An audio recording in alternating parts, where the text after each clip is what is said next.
Welcome to Real Estate 411. Believe it or not, taking a day off is a great way to grow your business. Now, if any of you know me, you understand that that probably is information that I need to take to heart.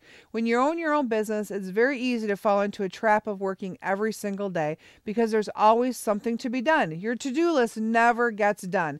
Planning is the key. And this is what we're going to talk about this week. We're going to increase your business and still allow you to take a day off to get a peace of mind. And here's how it works.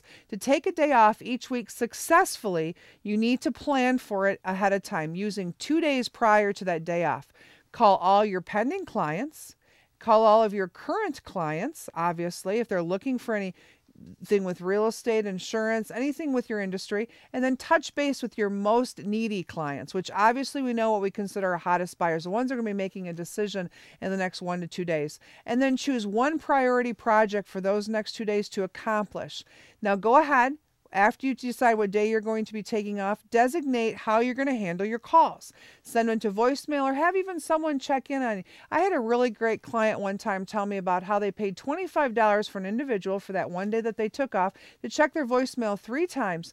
You know what? That $25 was the best investment that they ever made because it gave them the freedom of taking a day off to rejuvenate and be more productive the other 6 days that week.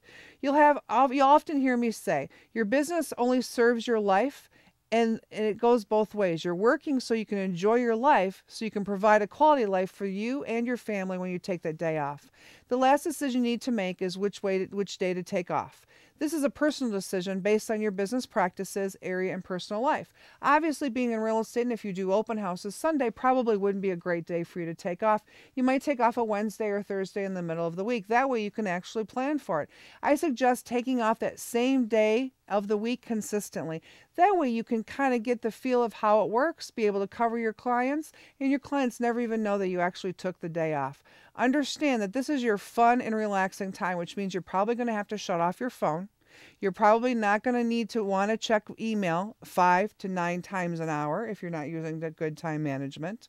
And during that day off, make sure that you let your business go. Because understand, anything that happens that day is not going to affect you to the extreme that you working 7 days a week will. So have self-discipline, make a personal choice, and follow through on taking that day off. Because at the end of the day, your business will be so much more productive.